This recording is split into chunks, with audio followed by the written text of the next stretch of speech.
Sejam bem-vindos à casa do Senhor, amém? Feliz ano novo para vocês, queridos. Obviamente, principalmente para aqueles que eu estou vendo pela primeira vez no ano. Não faz tanto tempo assim, mas é tão bom a gente estar junto na casa de Deus, né?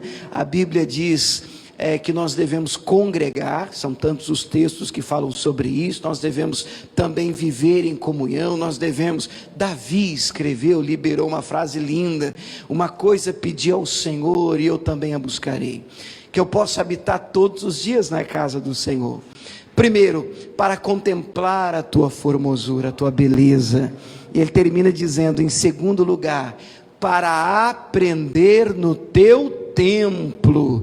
Pensa num lugar onde nós aprendemos, onde nós crescemos, onde nós rompemos, onde nós desenvolvemos a nossa fé, é no templo do Senhor, na casa de Deus, amém? Então quantos estão alegres por estar na casa de Deus aqui? Alegrei-me quando me disseram, vamos à casa do Senhor. Gente, que Deus abençoe poderosamente a sua vida, por que não a nossa, né? Nesse ano de 2021, que seja um ano de muito crescimento, de muita maturidade. Antes de entrar na mensagem de hoje, porque nós vamos encerrar aqui um planejamento nessa manhã, mesmo sendo esse o primeiro domingo de um novo ano, eu queria fazer uma introdução, porque na sexta-feira eu estava batendo um papo com algumas pessoas aqui, um culto ficou um pouco diferente, mas foi muito especial. João capítulo 6, abra sua Bíblia lá, por favor. Eu só queria fazer um comentário antes da gente aprofundar e entrar no tema de hoje mesmo, propriamente dito, né? João capítulo 6. João é Novo Testamento, e o Novo Testamento começa com Mateus, depois vem Marcos, Lucas e João. Evangelho de João, capítulo de número meia dúzia. Yeshua.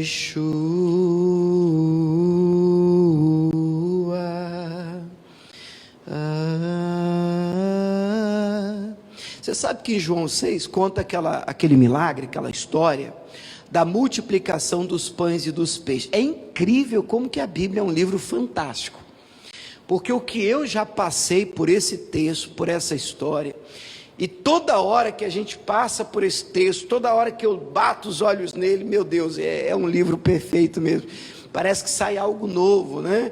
É um livro que se renova, sempre tem alguma coisa nova da parte do Senhor para nós. Então, a Bíblia é assim, por mais que você leia 10 vezes, 20 vezes, 30 vezes, quando você lê mais uma, sempre algo novo da parte de Deus vai ministrar o seu coração, amém? Bom, como nós já conhecemos o texto e a história da multiplicação dos 5 pães e dos 2 peixes, e como também não é o texto principal, não é a mensagem principal de hoje, eu quero me ater aqui, vou direto no ponto, no texto que pelo menos para mim é um texto que vale a pena a gente gastar um minuto aqui a título de introdução. É o versículo 12, e se você puder ler o versículo 12 comigo, vamos lá?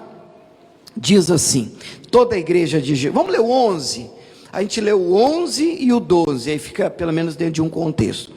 Jesus tomou os pães e, havendo dado graças, repartiu-os pelos discípulos, e os discípulos pelos que estavam assentados, e igualmente também os peixes, quanto eles queriam, ou seja, à vontade. Aí vem o 12, agora, capricha aí, igreja de Jesus. E quando estavam saciados, disse aos seus discípulos: recolhei os pedaços que sobejaram, para que nada se perca. Sublinha essa frase, vamos decorar ela. Para que nada se perca. Mais uma vez comigo, igreja. Para que nada se perca. Pois é, só a título de introdução, estava comentando isso com os irmãos na sexta-feira, Jesus não gosta de desperdício. E aí eu não estou falando só da luz que a gente deixa ligada, da torneira que fica aberta, do dinheiro que é mal gasto. Obviamente tudo isso também precisa ser observado. Mas eu estou falando de eventos na nossa vida. Eu não posso dizer que tudo que você passou em 2020, foi Deus que fez. Mas eu posso dizer o que a Bíblia diz em Romanos 8, que todas as coisas contribuem juntamente para o nosso bem, para o bem daqueles que foram chamados pelo Senhor, para o bem daqueles que amam a Deus. Quer ver? Quem é que ama a Deus aqui? Diga amém.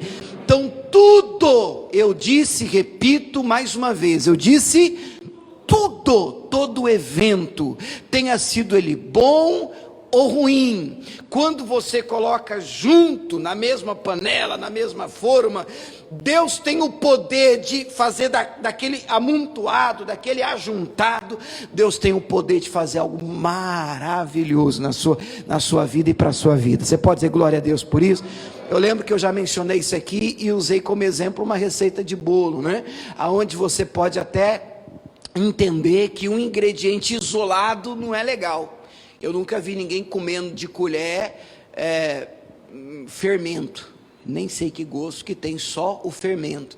Deve ser um negócio muito esquisito, e ninguém, pelo menos eu não conheço ninguém que diz, não pastor, eu amo comer fermento, eu pego a colher e pá, na boca fermento. Normalmente ninguém faz isso, porém, quando você está fazendo um bolo, quando você está fazendo um pão, você precisa do fermento.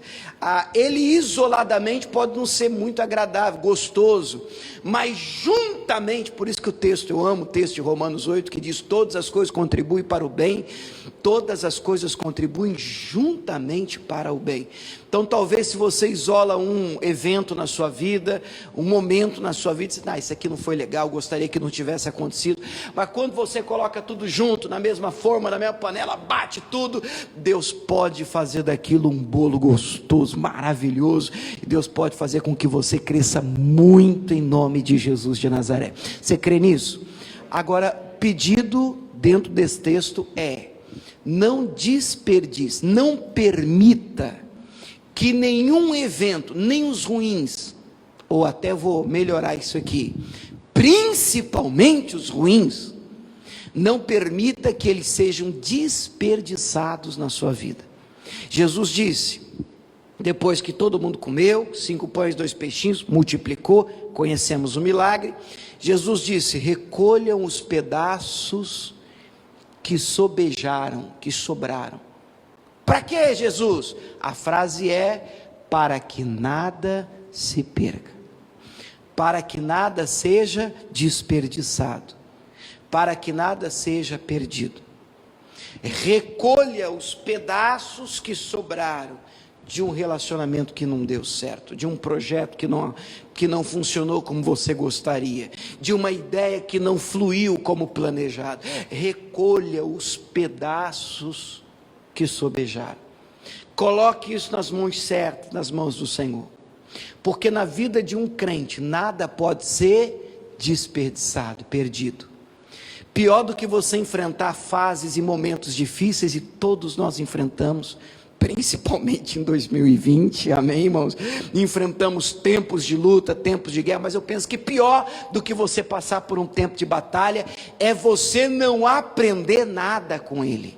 Por favor, é um pedido do Espírito Santo, recolha os cacos, e não permita que nada, nenhum evento na sua vida seja desperdiçado. Aprenda com tudo, cresça com tudo, rompa com tudo, se torne uma pessoa melhor, aprendendo e recolhendo até os cacos e os pedaços que sobraram. Você pode dizer glória a Deus por isso? E aí nós vamos, pelo menos a título ainda de introdução, nos inclinar para aquilo que Deus tem para nós hoje. Abra sua Bíblia em 2 Coríntios, no capítulo 13.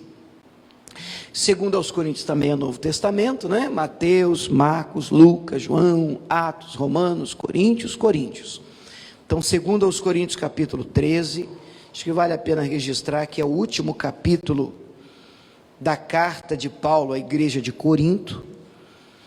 E nós estamos lendo a segunda carta, então quer dizer que ele está terminando de escrever um recado à igreja de Corinto. Eu penso que tudo que a gente fala, no fim, tem uma pitada maior de importância. Se é que você entende o que eu estou dizendo. Por exemplo, imagine que alguém diga a você que você tem uma única oportunidade de falar com uma determinada pessoa. Eu penso que você vai escolher muito bem as palavras para você falar com essa pessoa, porque afinal de contas você sabe que talvez não a veja mais. Eu penso que é isso que está no coração do apóstolo. Ele já escreveu a primeira carta. É verdade que a igreja questiona o apostolado dele, então lá vem a segunda carta, e Paulo defende o apostolado dele na segunda carta aos Coríntios, e agora vem o último capítulo. Ele está dizendo tchau para essa igreja, ele está dizendo, olha, é o último momento, eu vou encerrar essa carta, as minhas palavras, dizendo isso. Então eu penso que há um peso de importância um pouco maior naquilo que ele termina de dizer à igreja.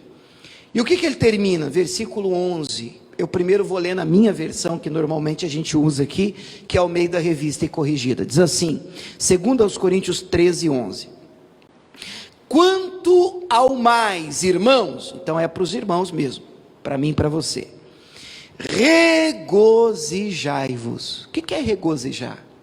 Alegrar, alegrai-vos. Que mais? Sede perfeitos, é uma direção, sede consolados, sede de um mesmo parecer, vivei em paz, e o Deus de amor e de paz será convosco. Diga glória a Deus. Bonita direção, bonito texto. Por si só, nessa versão, já acho um texto muito bacana. É palavra de Deus, né? Agora ontem, ou anteontem, não sei, a Camila leu para mim esse texto em uma outra versão, na NVT, é uma versão nova agora, conhecida como Nova Versão Transformadora, e eu fiz questão de digitar para que você, que não tem essa versão, leia comigo aqui no telão. Olha, é o mesmo versículo, mas há uma frase tão forte aqui, que a gente tem perseguido no final do ano passado, e que agora eu creio, nós vamos orar para viver isso esse ano, em nome de Jesus. Diz assim o mesmo versículo: irmãos, encerro esta minha carta com estas últimas palavras. Quais são elas? Alegrem-se, cresçam até alcançar a maturidade. Pelo amor de Deus, sublinha essa frase. Cresçam até alcançar a maturidade. Ele está terminando, ele chega a dizer à igreja, estas são as minhas últimas palavras para vocês. Eu quero ver vocês alegres, e eu quero ver vocês crescendo. Até onde? Até que nível? Até que vocês alcancem a maturidade. Encorajem-se mutuamente, um ao outro, vivam em harmonia e paz. E o que vai acontecer? Então, o Deus de amor e paz estará com vocês. Puxa, você pode dizer glória a Deus por isso? Que texto fantástico. Bom, para você que está com a gente já há algum tempo, você sabe que a gente terminou o ano passado, parece que faz tanto tempo, né? O ano passado, né? O último domingo foi ano passado. Nós terminamos com uma série de mensagens sobre crescimento espiritual, fazendo aqui uma comparação de um agir de Deus no vaso, e que ficou uma última mensagem para trás, e nós vamos ministrar ela aqui hoje, nessa manhã. Mas nós temos como alvo, sempre, nunca escondi isso de vocês, nossa meta, o nosso objetivo, eu sempre comecei as mensagens dessa série nas mãos de Deus, em suas mãos, nas mãos do Senhor, sempre comecei apontando o endereço, o que eu chamo de endereço. Qual o endereço? O endereço é o crescimento espiritual. O endereço é esse que o apóstolo Paulo aponta para a igreja de Corinto. Ele termina dizendo: estas são as minhas últimas palavras, eu quero que vocês cresçam até alcançarem a maturidade espiritual. E acredite, Igreja da Graça do CPA 4, esse é o desejo do meu coração para vocês também, mas desejo isso com força esse ano de 2021, que seja um ano de crescimento para você, mas muito crescimento. E quando eu digo isso, eu não estou dizendo um ano de facilidade, eu não estou profetizando um ano de tranquilidade apenas, que venha a tranquilidade, que venham os pastos verdejantes, que venham águas tranquilas, mas o mesmo Salmo 23 fala sobre o vale da sombra da morte. Ele existe, ele é real, ainda que as dificuldades venham, e acredite, é na dificuldade que nós mais crescemos, que nós mais rompemos, que nós mais aprendemos. Como isso é importante a gente entender isso. É quando o tempo fecha, quando os amigos desaparecem, quando a ficha cai e você diz: meu Deus, eu não tenho ninguém, Senhor, só tenho o Senhor, eu só posso contar contigo. E aí nós então oramos, aí nós lemos a Bíblia, aí nós mergulhamos na presença de Deus, mas crescemos tanto, irmãos, desenvolvemos tanto, rompemos tanto, quando entendemos que podemos contar com Deus mesmo, que amigo de verdade é o Senhor. Quando colocamos a cabeça no travesseiro, percebemos: meu Pai, eu posso contar é contigo, meu Deus, me ajuda. E são momentos assim, normalmente em guerra, em luta, em batalha, adversidade, que nos fazem crescer, romper, conquistar, melhorar, progredir, desenvolver, e assim alcançarmos a maturidade espiritualmente falando. Quem está me acompanhando, diga amém. Então isso tem sido o nosso alvo, nós estamos perseguindo isso, temos clamado durante toda essa série de mensagens sobre crescimento espiritual, porque é lá que eu quero chegar, é lá que eu quero levar você, é para lá que essa igreja está indo, para um lugar onde nós desenvolvemos a nossa fé, para um lugar onde nós amadurecemos, deixamos a meninice, deixamos a criancice de lado, o que é de menino, o que é de criança, e alcançamos a maturidade espiritualmente falando. Quem entendeu até aqui, diga glória a Deus. Para tanto, nós vimos algumas fases, e eu quero apontá-las e lembrá-las aqui para você e juntamente com você. E hoje nós vamos ver a última, nesse que é o primeiro domingo do ano. O que a gente já viu, igreja? Deus escolhe o barro, vimos que fomos escolhidos por Deus. O que mais? Fase 2, Deus limpa o barro, é um processo de santificação, purificação, perdão dos pecados, graças a Deus por isso. Fase 3, Deus amassa o barro até ele criar liga, quer dizer, aquele processo em que ele precisa moldar a gente, e nós precisamos ser maleáveis, tratáveis aos olhos do Senhor, nos permitir moldar. Que mais? Fase 4, Deus faz o vaso, pega o vaso, leva para a roda, e aí ele começa a fazer de nós o que ele quiser fazer. Eu me lembro que quando tratamos disso, eu falei sobre um processo de aceitação. Não é aceitar o Senhor, é aceitar o que Deus quer fazer na sua vida, porque tem gente que não está bem com o que Deus quer, e a prova disso é que ele vive imitando os outros, copiando os outros. Você lembra disso? Ele vive querendo ser o que o outro é, e não aquilo que Deus criou ele para ser. Isso é um processo de aceitação, a gente tem que entender a nossa identidade. Na fase 5, Deus coloca o vaso no fogo. Muito importante essa fase, porque é uma fase de mudança. Enquanto não foi para o fogo ainda, é barro, mas depois que está formado e vai para o fogo, há uma transformação, inclusive molecular, no vaso. Ele deixa de ser barro e passa a ser cerâmica. Isso é muito forte, e ele passa a criar firmeza. E para que serve a fase do fogo na vida do crente? E a Bíblia diz que a nossa fé é provada. A primeira carta de Pedro, no capítulo 1, diz isso: muito mais preciosa do que o ouro que perece e é provado pelo fogo. Então, quando nós enfrentamos uma situação de guerra, de luta, com a permissão de Deus, nossa estrutura muda. Deus está dando couro grosso para você. E tem coisa que você aprende lendo livro, tem coisa que você aprende ouvindo mensagem na igreja, na internet, mas acredite, tem coisa que você só vai aprender passando, enfrentando, e aí você cria estrutura no fogo. Amém, pessoal? O texto em Isaías diz: quando passares pelo fogo, as chamas não arderão em ti. O texto não diz se passares, o texto diz quando passares. Quer dizer, é uma questão de tempo, todos nós passamos. A questão é quando. Uma hora você enfrenta o fogo. O que mais?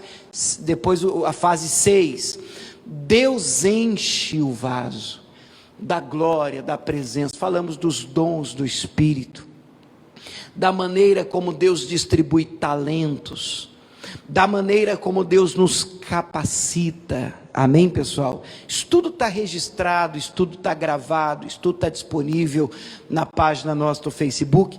Mas eu não poderia, continuar a entrar em 2021 deixando coisas desamarradas para trás. Então, nós vamos encerrar essa série hoje com o último passo, que é a fase 7. Você pode ler comigo ali? Qual que é o último passo? Deus usa o vaso. Eu entendo que esse usar, ele também pode ser entendido como Deus envia o vaso. Então, você vai ver que às vezes eu vou usar as duas frases. Deus envia o vaso. Eu também vou usar outra frase. Deus usa o vaso. Ô, pastor, é diferente? Não, para mim, ou pelo menos hoje, a mesma coisa. Deus envia é Deus usa. Deus usa é Deus envia. Diferente de nós, Deus não faz um vaso para ficar de enfeite na prateleira. Isso é coisa nossa, a gente tem essas coisas. O vaso, não, ele está lá de enfeite. Deus não usa pessoas de enfeite. Todo investimento de Deus num vaso, todo o processo de Deus na feitura, na confecção de um vaso, sempre terá um propósito. Você passou pelo que passou em 2020 com um propósito. Deus fez o que fez na sua vida com um propósito. Deus plantou o que plantou em você, deu para você os dons e os talentos, te fez, caprichou, gastou um tempo investindo na sua vida, porque Deus tem um sonho a teu respeito, tem algo da parte do Senhor, que Ele quer te ver vivendo, a vida que Ele reservou para você, que Ele sonhou para você, que Ele preparou para você. Isso tem que descer no nosso coração, isso tem que entrar dentro do nosso coração. Quando a gente entende que Deus preparou todas estas fases, tudo que Ele fez, agora o vaso está pronto, agora existe um vaso, e agora, pastor? Agora acabou. Não, agora é que vai começar. Em Atos no capítulo 1, vamos abrir a nossa Bíblia lá, por favor. Atos capítulo 1, versículo 4. Atos é facinho, também Novo Testamento, Mateus, Marcos, Lucas, João, Atos. Então é o 5º livro da Bíblia. Atos capítulo 1, o verso é o de número 4. E você que encontrou aí, diga amém. Aí você pode acompanhar também no telão aí, caso não tenha sua Bíblia, Diz assim: e estando com eles, aqui está falando de Jesus, enquanto Jesus esteve com os discípulos, determinou-lhes que não se ausentassem de Jerusalém, mas que esperassem a promessa do Pai, que, disse ele, de mim ouviste. Que promessa que era essa? A promessa da descida do Espírito Santo. Nós estamos no capítulo 1 de Atos, nós sabemos que no capítulo 2 acontece o dia de Pentecostes, o Espírito Santo desce e eles são batizados, mas aqui isso ainda não havia acontecido. A informação é importante, o texto está dizendo que enquanto Jesus esteve com os discípulos, escute, olha aqui para o pastor, é como se Jesus tivesse, Jesus disse para eles: não se ausentem de Jerusalém, não arredem o pé daqui, e eu complemento, não me façam nada, esperem, até que o vaso fique pronto. Estou colocando com a mensagem de hoje. até que o vaso esteja pronto, até que o Espírito, até que a promessa seja concretizada e alcance a vida de vocês. Não me ausentem de Jerusalém, até que o Espírito Santo os encontre, o vaso esteja pronto, e aí vocês possam ser usados. Vocês estão compreendendo o que eu quero dizer com isso? O que é um vaso pronto hoje? Eu entendo um processo de salvação de uma maneira muito básica, dividida pelo menos em 3 passos. Necessariamente o primeiro é aceitar Jesus. Aceitei Jesus, recebi Jesus como Senhor e Salvador da minha vida. Depois que eu aceitei Jesus, em regra, porque os outros 2 eles podem se alternar, em regra, batismo nas águas. Quem crer e for batizado será salvo, quem não crer será condenado, Marcos 16. E depois disso, batismo com o Espírito Santo, terceiro e último passo, é quando a pessoa é cheia. Perceba, nós já estudamos isso aqui, há uma diferença entre ter o Espírito Santo e ser cheio do Espírito Santo.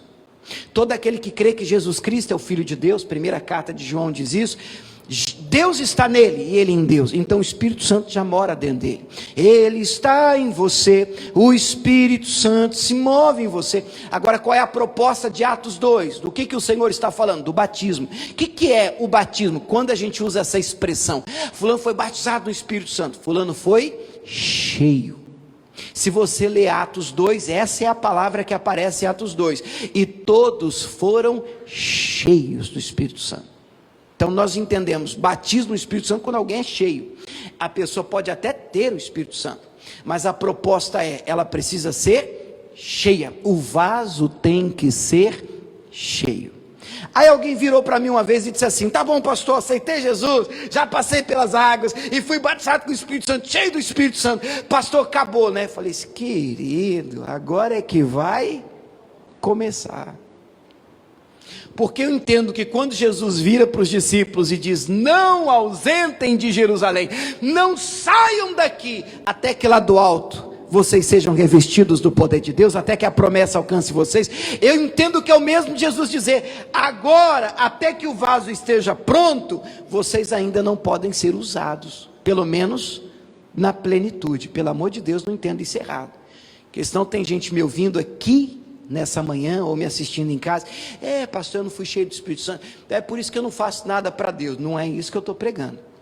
Eu entendo que em um determinado nível Deus pode usar a sua vida sim, mas eu estou falando de uma plenitude. Na plenitude do que Deus tem para você, eu entendo que é importante que o vaso esteja cheio. Você pode dizer amém? Eu entendo que depois de que eu aceitei Jesus, depois que eu fui batizado nas águas, depois que eu fui cheio do Espírito Santo, e como eu sou cheio do Espírito Santo, eu sou cheio de dons, eu sou cheio de talentos, porque o Espírito Santo nos capacita, a capacidade vem do Senhor. Eu penso que até aí não é bacana que você se ausente de Jerusalém. Agora, quando isso acontece, quando o vaso está pronto, quando o processo foi terminado, aí, irmãos, ninguém vai te segurar. Esse é o ano em que Deus vai te usar poderosamente. Versículo de número 8. Me usar para quê, pastor? Essa é a pergunta. Pula para o 8. O 8 diz assim, o contexto é o mesmo. O 8. Mas recebereis a virtude. Essa palavra virtude, ela também aparece como poder. Ela é a mesma palavra que aparece na história da cura da mulher do fluxo de sangue. Quando ela toca na orla do manto de Jesus, conhece a história? E Jesus diz: senti que de mim saiu virtude, poder, é a mesma palavra. Recebereis virtude, poder do Espírito Santo, que há de vir sobre vós. Por que está no futuro? Porque não tinha vindo ainda, mas já veio. Pelo amor de Deus, já veio. Diga amém? Então já veio, a gente tem que entender isso, que há de vir sobre vós. Para que isso? Para que fomos cheios do Espírito Santo? Para que um vaso é cheio? Para que um vaso é confeccionado por Deus? Por que Deus investiu no vaso? Por que Deus nos capacita? Continue, para quê? ser-me-eis testemunhas. Aí ele diz, tanto em Jerusalém, como em toda a Judéia, Samaria e até os confins da terra. É como se ele estivesse liberando o vaso. Agora você pode deixar Jerusalém. Agora você pode ser enviado. Agora você pode ir para onde Deus mandar. Por quê? Porque agora o vaso foi cheio. Cheio do quê? Do Espírito Santo. Para quê? Para ser uma testemunha de Cristo. Eu vou repetir essa frase, ela é importante. Tudo que a gente for fazer hoje aqui está construído em cima da frase. Deus enche um vaso e envia o vaso cheio do Espírito Santo, para que este vaso seja uma testemunha de Cristo, para que a sua vida testemunhe Jesus, para que as pessoas olhem para você e queiram o Jesus que mora dentro de você. Você pode dizer amém? Elas vão olhar para você. Algumas, não sei se você já passou por situações assim, tem gente que não sabe, não entende essa linguagem de crente, como a gente já está há um tempo na igreja, e eles olham para você, alguns vão dizer assim, não sei, você tem uma coisa dentro de você, como algumas pessoas não entendem, elas chamam de, eu não sei, uma luz, uma áurea, você tem, o mineiro chama de trem, um negócio dentro de você, você é diferente, você sabe que é o Espírito Santo que habita dentro de você, diga glória a Deus, e isso atrai as pessoas. Agora cuidado, elas não devem ser atraídas apenas a você, você precisa entender que essa graça, essa unção, essa presença, ela é do Senhor, e você sempre deve apontar para o Senhor, você sempre deve testemunhar o Senhor. Então quando alguém diz, puxa, glória a Deus por um talento que você tem, por um dom que você tem, olha porque você é isso, olha porque você é aquilo, é importante que você transfira isso para aquele que encheu o vaso, o Senhor. Glória a Deus, foi Deus que me deu, Deus me fez assim, Deus me deu essa graça, Deus me deu condição de te ajudar, Deus me deu condição de estender a mão para você, não, tranquilo, dê glória a Deus, porque a glória é Ele, tudo é para Ele, diga glória a Deus, irmãos. Então isso é importante que a gente entenda, nascemos para sermos usados, fomos criados para sermos enviados, não existe vaso de enfeite. Uns são mais usados, outros menos usados, mas no nível e nos lugares por onde Deus te enviar, importante é que você decida ser uma bênção nas mãos do Senhor.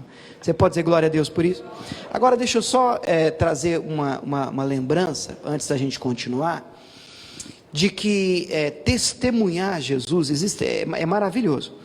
E existem várias maneiras de testemunhar. A mais conhecida é falar de Jesus para as pessoas.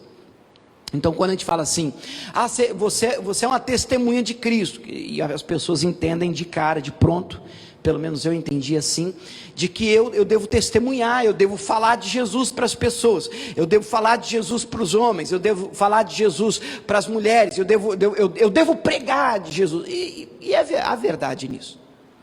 Agora, deixa eu te ensinar uma coisa, que inclusive eu já falei aqui e repito. A nossa vida prega. Amém?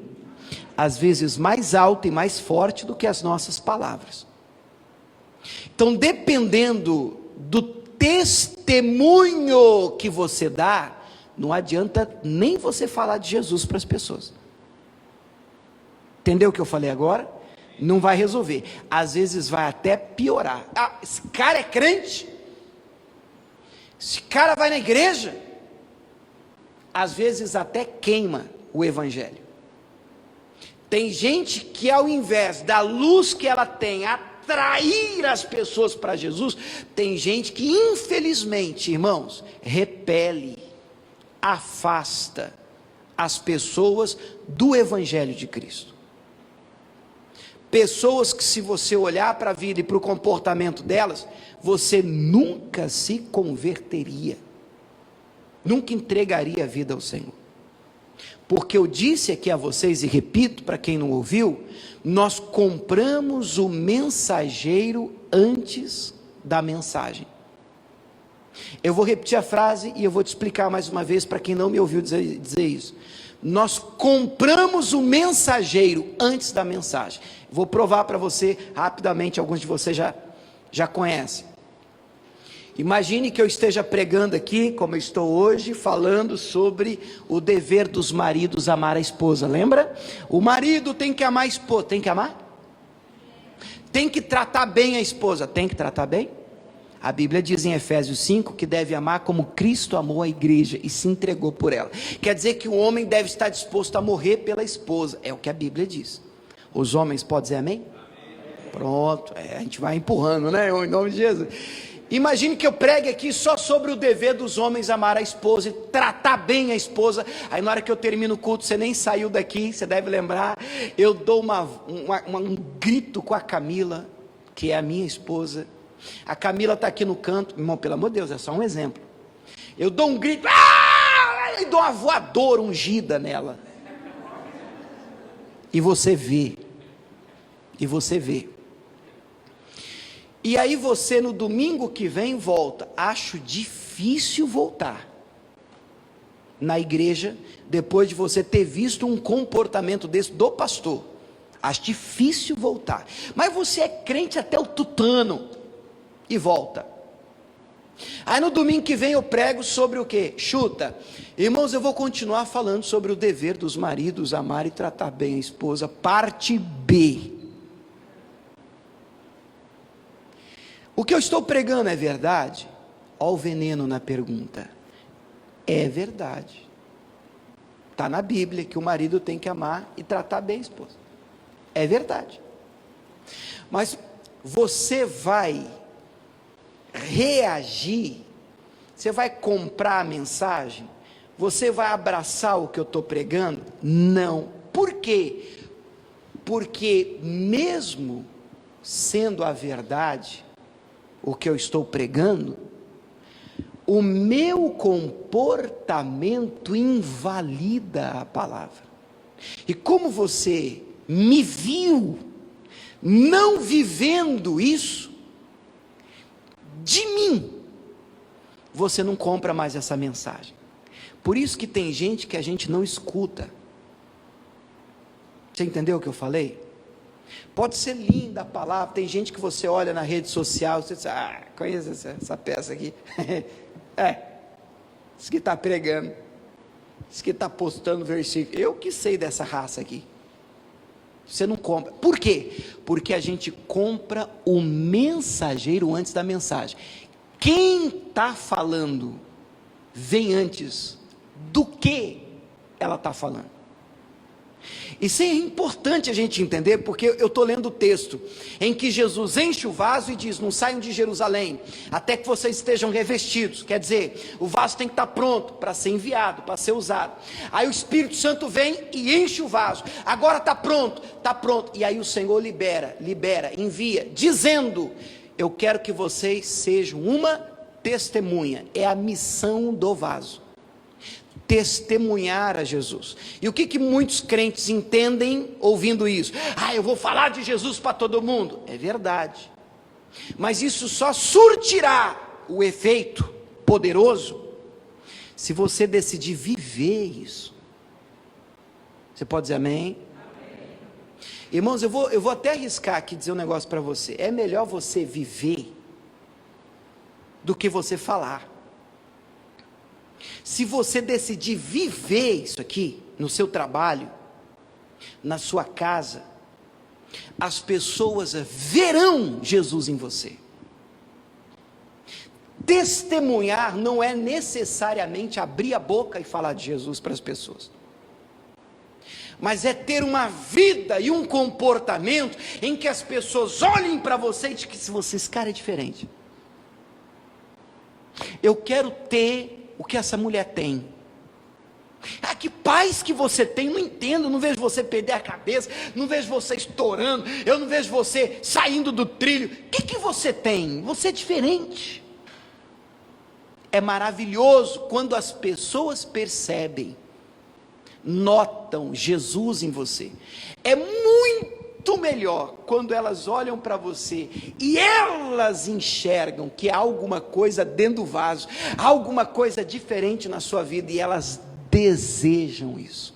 Puxa, você pode dizer glória a Deus por isso? Agora presta atenção, abra sua Bíblia em Marcos 16. Isso é importante.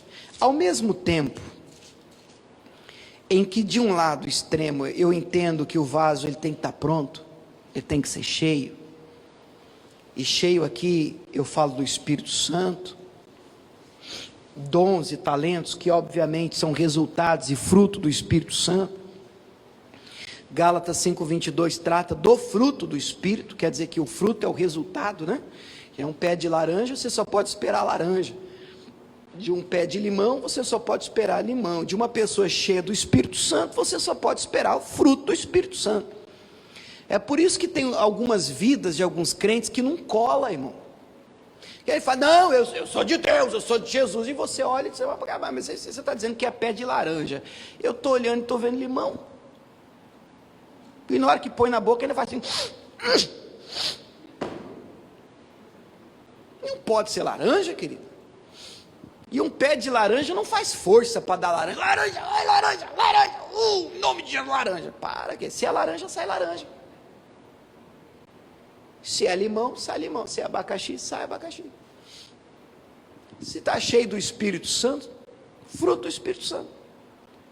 É automático, é Bíblia, é muito tranquilo, é fácil de entender isso.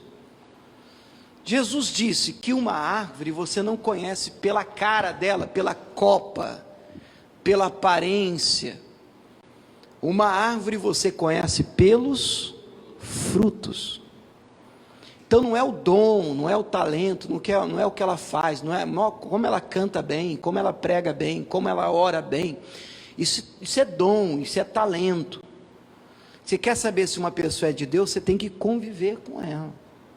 É o dia a dia dela, é o comportamento dela. Quando você olha a vida dela, você diz, puxa, essa pessoa é de Deus. Por quê? Porque é sapateia. Não, não é isso. Não estou falando de uma ação sobrenatural e nada contra você extravasar na presença do Senhor. Mas eu gosto muito mais de um cristão que decide viver a palavra do Senhor, do que aquela turma, meu irmão, que você olha e tem tanta coisa, me fala tanta coisa, e você olha para a vida da pessoa, cara, desce o porrete nos outros, fala mal de todo mundo, destemperado, desequilibrado, é tudo menos crente, e dá um prejuízo, irmão, para a igreja, dá um trabalho para pastor. Por quê? Porque são pessoas que jogam os outros para fora, com o comportamento delas. Vocês entendem o que eu estou falando? Afasta as pessoas. As pessoas não têm um desejo de estar na igreja, se tivesse só aquela pessoa dentro da igreja, misericórdia. Esses dias mesmo eu estava pensando comigo, sabe, se você fosse o último crente do planeta, amém? Vocês estão quietinhos? Último crente do planeta, os outros crentes, tudo foi para a glória, só ficou você. Só tem você de crente no planeta inteiro. O evangelho morreria ou sobreviveria? Você entendeu? Entendeu a pergunta? Acabaria o evangelho? Acabou o evangelho? Ou o evangelho sobreviveria? Aqui em Marcos, no capítulo 16, Jesus já tinha sido crucificado e ressuscitou, a partir do versículo 9. E aí Jesus ele começa a aparecer a alguns, inclusive aos discípulos também. E aí vamos ler o verso 9, diz assim: Jesus tendo ressuscitado, na manhã do primeiro dia da semana, qual que é o primeiro dia da semana, gente? Domingo, né? Apareceu primeiramente a Maria Madalena, da qual tinha expulsado 7 demônios. E partindo ela, anunciou àqueles que tinham estado com ele, os quais estavam tristes e chorando. Vamos parar um pouco aqui. Jesus aparece primeiro para Maria Madalena, que havia sido muito perturbada, e a Bíblia faz questão de mencionar, dela saíram 7 demônios. Que privilégio! Jesus ressuscita e aparece primeiro para ela. Obviamente ela crê. E ela sai correndo e conta para os demais, para os outros. Agora olha a reação dos demais, no versículo 11. E ouvindo eles que Jesus vivia e que tinha sido visto por ela, o que diz aí? Não o creram. Não acreditaram, não. Você consegue imaginar essa cena? Nós estamos lendo a Bíblia, irmão. Ela chega, eu vi Jesus, Jesus apareceu para mim, o que ele disse é verdade, ele ressuscitou. Um olha para o outro assim, tadinha, ela não está bem, ela não está legal na cabeça não acreditamos não. Que coisa séria. E aí no versículo 12, depois disso, manifestou-se em outra forma a dois deles, que iam no caminho para o campo, o famoso caminho de Emaús, e indo estes, anunciaram-no aos outros. E aí, o que diz aí, igreja? Mas nem ainda estes creram. Coração duro, que coisa, que cabeça é essa? Que coração duro, né, pessoal? Agora eu queria que você parasse um pouquinho e olhasse aqui um minutinho para mim. Não existiu melhor professor e pastor do que Jesus Cristo. Não existe ou existiu um melhor curso de formação profissional, capacitação ministerial, do que o investimento que Jesus Cristo fez nessa turma. É comum afirmar, e é pacífico isso, de que o ministério de Jesus aqui nessa terra durou cerca de 3 anos. Então foram 3 anos de investimento nos discípulos, nos 12, né? Jesus investindo, Jesus ensinando, comendo com eles caminhando com Jesus, eles observando, eles aprendendo, eles crescendo e enxergando milagres, participando de manifestações espetaculares, vendo o Senhor agir e trabalhar. Só abrindo um parênteses aqui.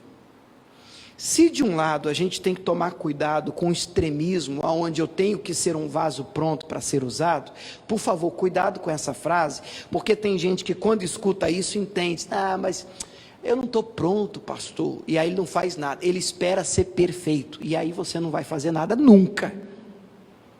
Ele espera se sentir preparado. Eu tenho até medo, sabe, irmão, de quem se sente preparado demais.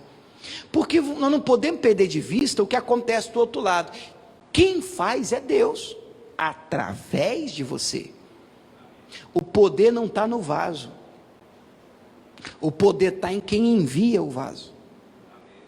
Vou repetir: o poder não está no vaso, o poder está em quem envia, em quem usa.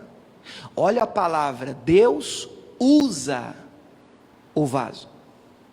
O vaso ele não grita independência porque ele está pronto. Fui cheio do Espírito Santo, agora eu faço. Não, você nunca fez e não vai fazer. Quem faz é Deus através de você. Quando o vaso entende que não é ele, não é dele, não é a força dele, não é por força, não é por violência, é pelo Espírito do Senhor, você será usado como um canal de bênção na vida dos outros. Quando o vaso entende isso, ele diz: Senhor, eis-me aqui, usa a minha vida. Ele entende o processo. Então ele sabe que pode até não estar preparado, como algumas pessoas, eu não sou lá, mas eu sou dependente, eu sou obediente, eu estou na mão de Deus, eu estou disponível, eu quero caminhar em fidelidade, em santidade, e aí Deus pode usar o vaso. Agora, ouvindo isso, escute esse texto, versículo 14, finalmente apareceu aos 11, você pode repetir essa frase? Finalmente apareceu, porque até agora, irmãos, depois de ressuscitado, Jesus já tinha aparecido a algumas pessoas e as pessoas vinham falar para eles, mas Jesus ainda não tinha aparecido para eles. Por isso o texto começa com essa palavra, finalmente. Aleluia, finalmente. Apareceu para os 11. Jesus ressuscitou depois de quantos dias? 3, né? Aí Jesus ensinou eles durante quantos anos? 3. Então depois de 3 anos ensinando essa turma e avisando, eu vou morrer, mas vou ressuscitar, depois de 3 dias. Jesus fica 3 dias fora. Como é que ele encontra essa turma? Vamos ver? Apareceu finalmente aos 11. Estando eles assentados juntamente, e lançou-lhes em rosto. A Bíblia tem uma linguagem toda, né? Lançou-lhes em rosto. O que isso quer dizer, irmão? Jogou na cara. Amém? Jogou na cara. O que Jesus fez? Jogou na cara deles. O quê? A sua incredulidade e dureza de coração, por não haverem crido nos que o tinham visto já ressuscitado. Foi um encontro tenso. Foi um encontro tenso. Jesus investe 3 anos nessa turma. Agora ele ressuscita. Aparece para algumas pessoas e as pessoas vão dizer para os discípulos, e a turma não acredita, irmãos. A turma não crê. A turma duvida. Mas que demônio é esse, irmão, que pode destruir um trabalho de 3 anos em 3 dias? Jesus fica fora 3 dias. E os discípulos já estão com minhoca na cabeça. É por isso que eu prego aqui, irmãos. Nós estamos saindo, em nome de Jesus, que esse ano de 2021 seja um ano em que as coisas voltem para o lugar, amém? Diga glória a Deus, que a gente consiga congregar normalmente, que as pessoas possam voltar com força para a igreja, porque não é bom você ficar fora, não é legal. Existe uma ação que não pode ser desprezada. Você consegue perceber isso aqui? Eu estou falando de um investimento. Jesus convivia com essa turma. Jesus ficou fora 3 dias. Quando Jesus chega e aparece para os 11, como é que eles estão? Tomados de incredulidade e o coração duro, endurecido. E Jesus lança em rosto, joga na cara deles. Vocês não estão acreditando, vocês estão cheios de incredulidade, o coração de vocês está endurecido. O que está acontecendo com a turma, com a equipe que eu fiz? Com aqueles, com os discípulos, com os vasos que eu enchi? O que está acontecendo com vocês? Eu investi em vocês, eu capacitei vocês, eu formei vocês, eu trabalhei em vocês. E aí eu vou ser muito sincero com vocês. Se eu fosse Jesus, detalhe, eu não sou. Mas se eu fosse Jesus, eu acho que eu já diria para essa, eu não quero ninguém, não quero mais ninguém. Meu Deus, me dá outra equipe, sai para lá, quero outros 12, tudo novo. Eu acho que eu tenderia para esse lado. Mas Jesus não, e isso me fascina em Jesus, porque no mesmo tempo em que Jesus está dando uma bronca nessa turma, puxando a orelha deles, e jogando na cara deles a incredulidade deles, a dificuldade de crer, a dureza do coração, vamos ler de novo? Versículo de número 14, finalmente apareceu aos 11, estando eles assentados juntamente, lançou-lhes em rosto a sua incredulidade, dureza de coração, por não haverem crido nos que o tinham visto já ressuscitado. E aí o que diz o 15, o próximo versículo? E mandou todos eles para o inferno.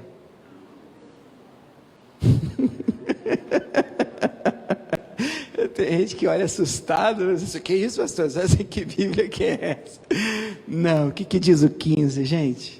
Próximo versículo, e disse-lhes, para o inferno, não, disse-lhes, ide por todo o mundo, e pregai o evangelho a toda criatura. Aleluia, irmão, que Deus é esse? Irmão, sabe, Deus deu uma capacidade em você que nem você vê. Deus viu um negócio em você que nem você acredita que tem, porque foi Ele que pôs dentro de você. Ele olha para você, vaso, e diz assim: ah, vou usar esse cara, eu vou usar essa mulher, eu vou usar essa jovem, eu vou usar esse jovem, eu vou usar você. Aí ele pega você todo cabisbaixo. Tem dia que ele pega você sentado: sei, Senhor, se eu vou, se eu fico, se eu subo, se eu desço, se eu acredito, será que é verdade? Fala sério, eu sei que aqui não tem gente assim, mas em outras igrejas tem. Gente que de vez em quando mergulha na incredulidade, na dureza do coração, mesmo tendo recebido tanto investimento, tendo visto já tanta coisa. Sabe que alegra o meu coração saber que o Senhor olha para nós, sabe, irmãos, na nossa limitação, nas nossas dificuldades. Ele olha para nós e diz: ei, William, ide e pregai o evangelho a toda a criatura. Eu vou usar você, vou enviar você, que eu vou liberar você. Eu sei o que eu plantei dentro de você, eu não vou desistir de você. Eu quero usar você, e você vai ser uma testemunha minha até os confins da terra. Deus quer usar você, querido.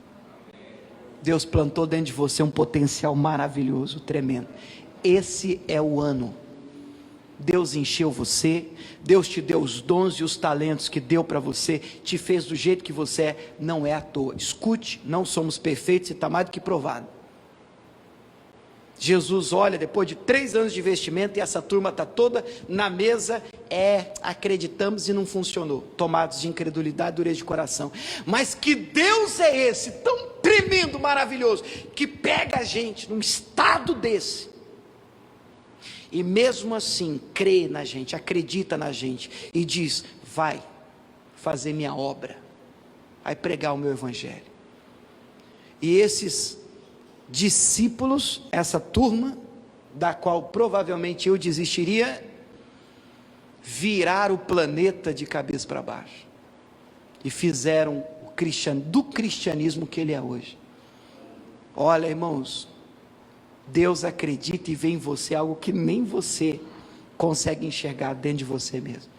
Esse é o ano de você ser enviado e usado poderosamente. Diga glória a Deus. Vamos aplaudir o Senhor Jesus, que Ele merece. Aleluia. Você pode ficar de pé um minutinho? Eu queria orar hoje com vocês. Eu não queria orar por você hoje, não. Eu queria orar com você. É diferente, né?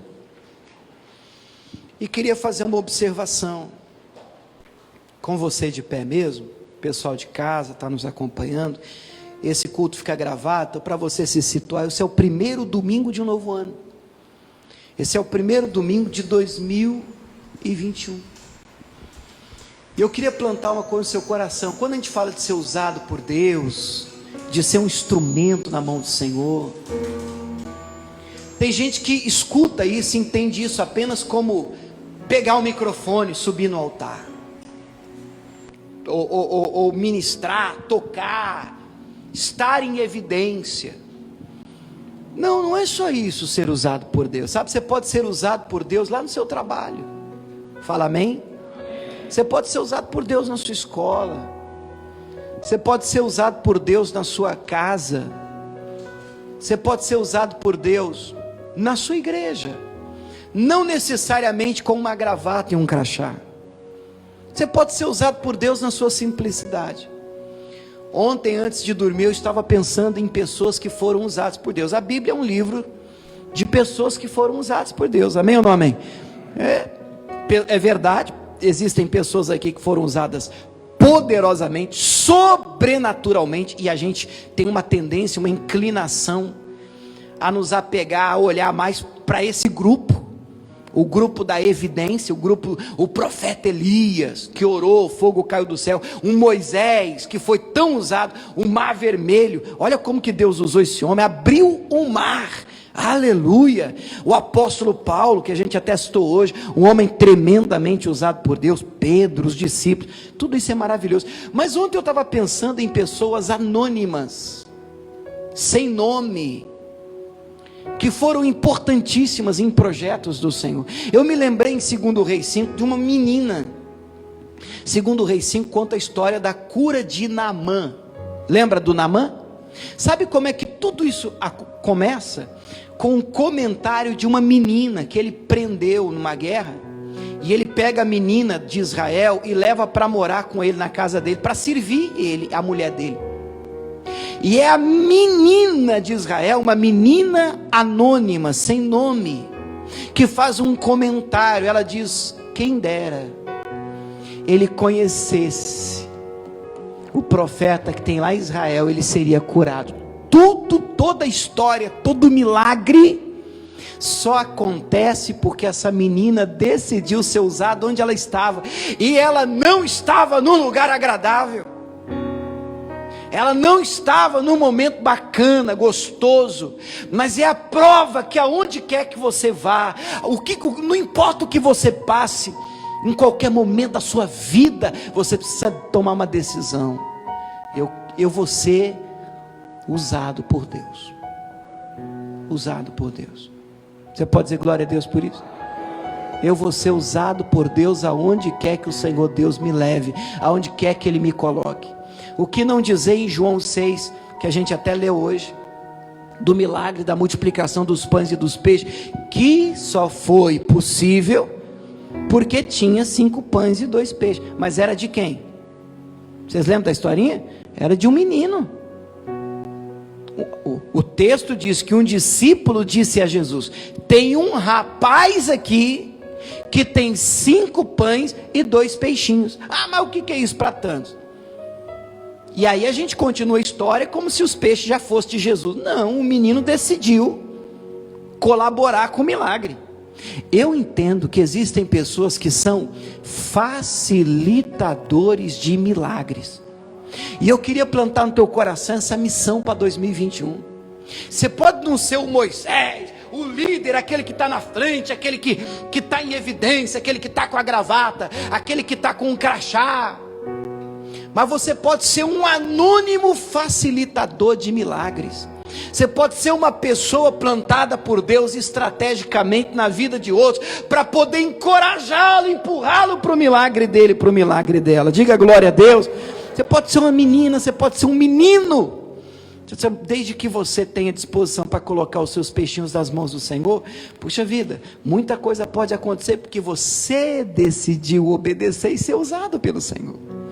Decida ouvir, decida obedecer, decida ser usado por Deus nesse ano, em nome de Jesus. Coloca a mão no coração.